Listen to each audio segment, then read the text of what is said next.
Just kidding. Just kidding.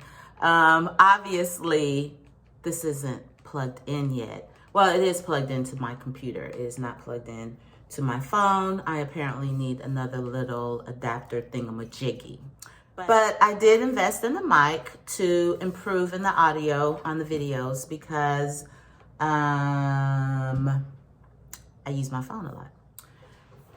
Alrighty, so let's get into this video. And in this video, I really wanted to share some advice to new farmers as someone who now has 3 solid years in the space, or actually more than 3 years. Let's see, July of 2020, 2021. Well, actually, no, not quite 3 years. It won't be until this July that I hit 3 actual years. Wow.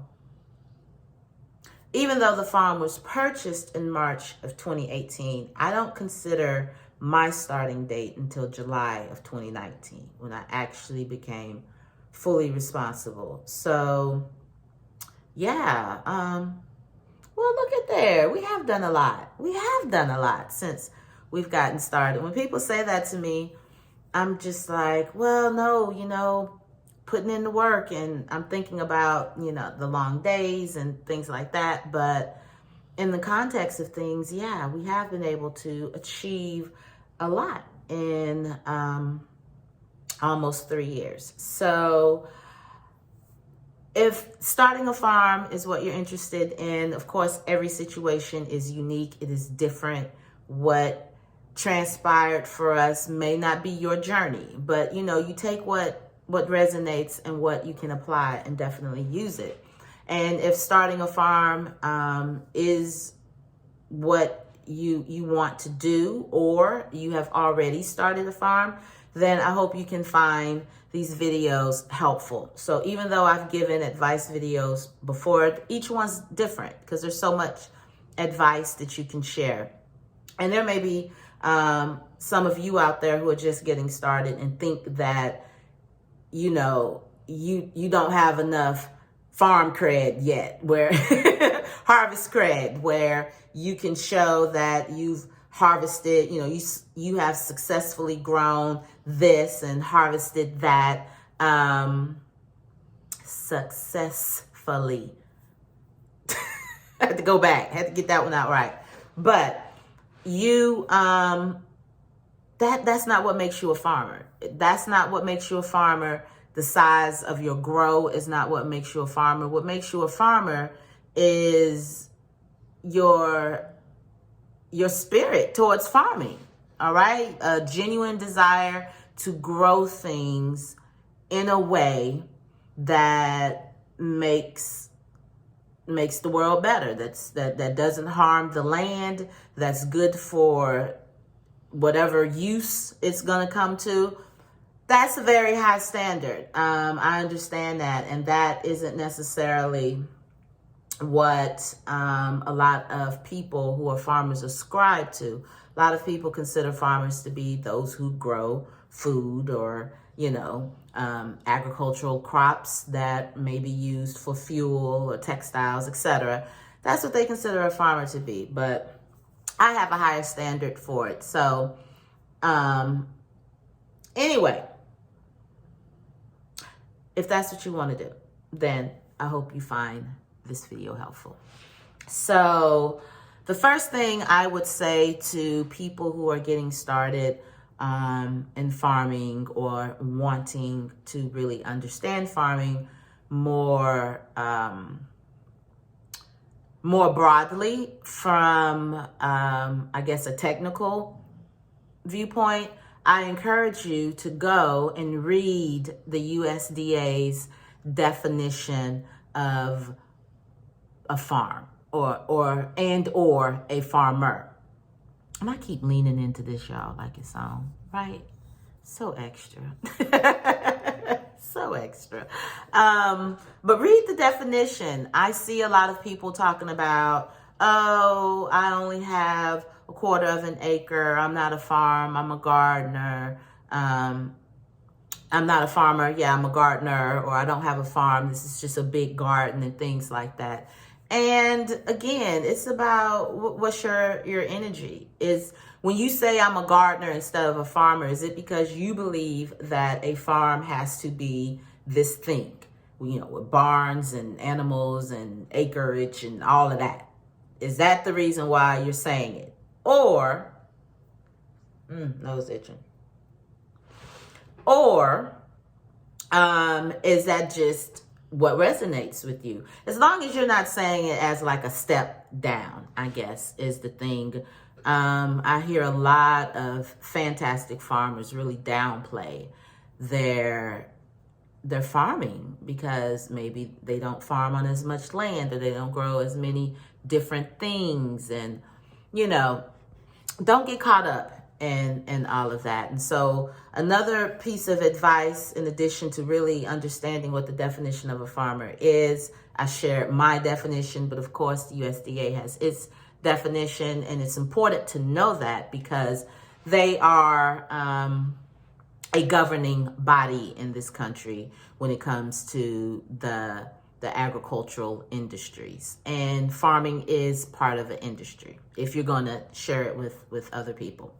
So the second would be not to get, you know, don't get caught up in what other folks got going on, and this person got this amount land, and this person has this model tractor or truck or whatever. You know, don't get caught up in that. You can't get caught up in that, because it is very important for you to drink water. You do, because you're going to be sweating more. You're going to be sweating a lot more. You're going to be outside more. It's good for the skin, etc. And mind your business. Mind your business. Focus on building your farming business.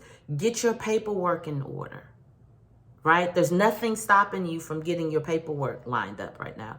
You can go ahead and be doing your market research right now. You can be putting together the different plans that you're going to need. You're going to need to have a plan for how you're going to get word out about what you're growing to the customers that you're growing for. You can be doing all of that background work and learning how to grow well. So you could be focusing on that, not getting caught up with the fact that you go on one of these groups and you see how people come on and they talk about, you know, we've got this and we've got that. You can't get caught up in that, because jealousy is a form of minding other folks' business. And you need to mind your business and hydrate. Okay? And part of that too is being careful about the energy you surround yourself with. Growing is technical, it's scientific, it's anecdotal, it's spiritual, it's all of that. So you need to curate the energy that's around you. Don't be around a lot of negativity and you out there touching seeds and growing stuff that folks going to be using. Like, don't add to the spiritual raggedness that already exists in the world. Don't be a part of that. You want to make sure you curate the energy around you. You want to make sure if something doesn't make you feel good, if being in some groups stirs up some kind of feelings in you, get out of them. Get out of them. Don't do that to yourself. Curate the energy around you. All right. Next, you have to value your time, especially if you are starting a farm while you're still holding down outside employment, or you have a full-time job. I have a full-time job. I have a career. So I have to really value my time, because I still have to sleep. I still have to spend time with my family. I still have to have time for me to enjoy. I got spend time with my dogs. Like, you have to really get to a point that you're going to value your time and understand that time, I've said it before, you're going to hear me say it again, time is the true commodity, not money. Okay. And so with that being said, you're not going to be able to say yes to everything. You're not going to be able to answer every single communication. You may in the beginning not not be able to juggle multiple social media platforms and things like that. Value your time. Do the things that help move your business forward, because that's what it is. Farming is a business. Farmers are entrepreneurs. So you want to really ensure that you're spending your time doing the things that are moving your business forward. If it's not advancing your business,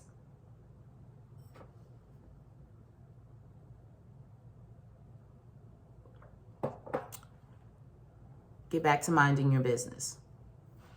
Another piece of advice, along with staying focused on advancing your business and getting clear on the definition of what a farmer is and all the other tips, all the other ones, you also need to be thinking about how you're going to communicate your business.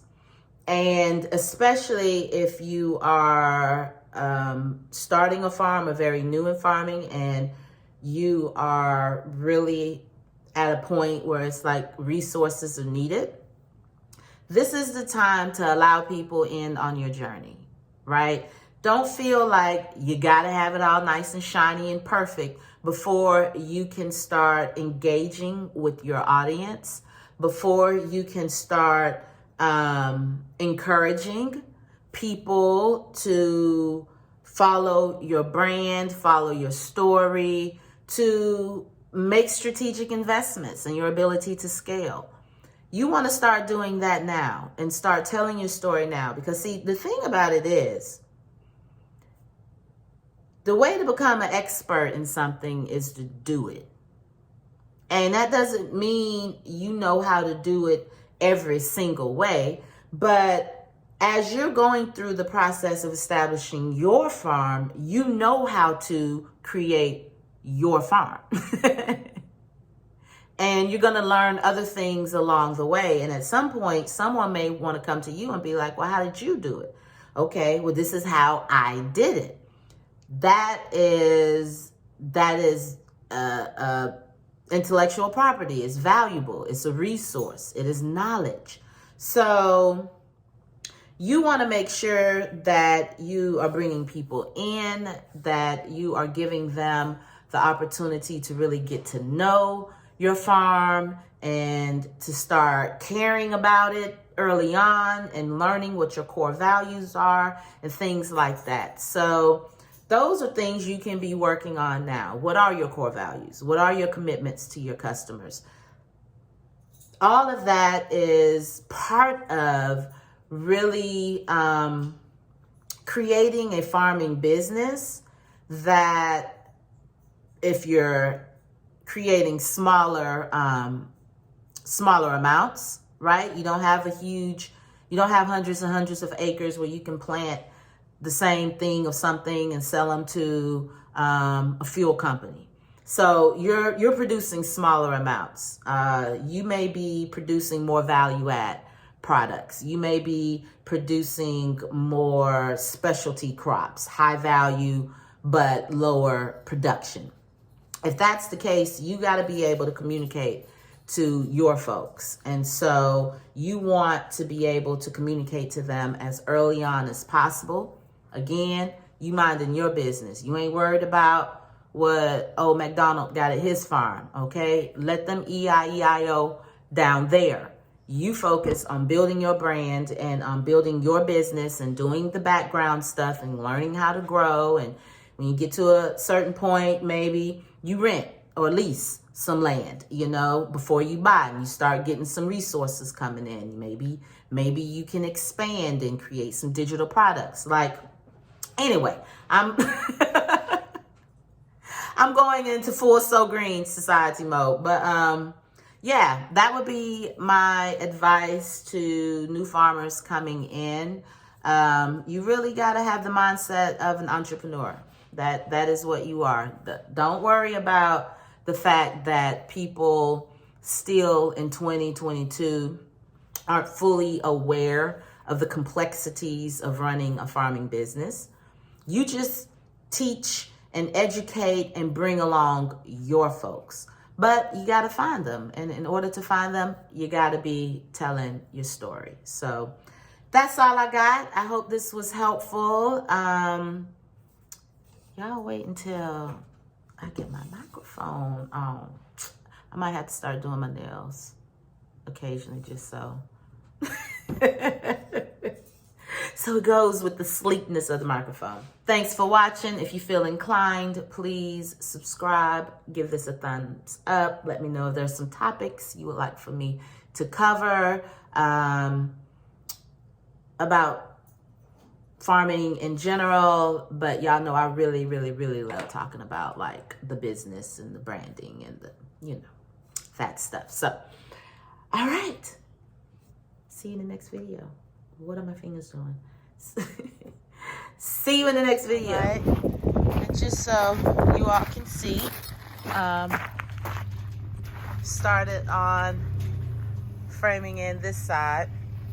Josh is backing up so we can unload the potting soil and compost.